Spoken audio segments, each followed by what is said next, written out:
Senhor Jesus. Bem, festividade, nós estamos terminando agora essa temporada do canto de festividade, mas nós estamos encerrando com alegria no coração. É certo que nós vamos nos dispersar, cada um para o seu lugar amanhã, mas nós vamos levar conosco um amor profundo em nossos corações, um sentimento de gratidão, de felicidade, de alegria, de gozo, de regozijo, e que vai nos acompanhar por todas as nossas vidas, Senhor. Obrigado, Jesus, por tudo. Obrigado, Jesus, pelas pessoas que eu conheci aqui neste recanto. Vou levar comigo como recordação, Senhor, seu semblante feliz, seu gesto de encorajamento. Oh Deus, dessas crianças, dessas moças, desses moços, aqueles que já foram embora nas demais semanas, aos quais conhecemos.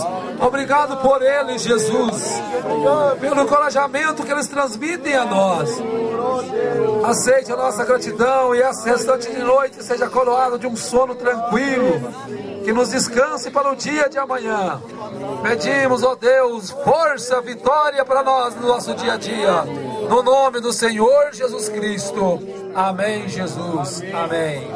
É temporada.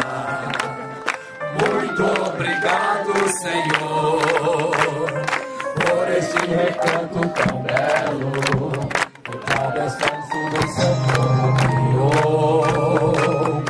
É temporada.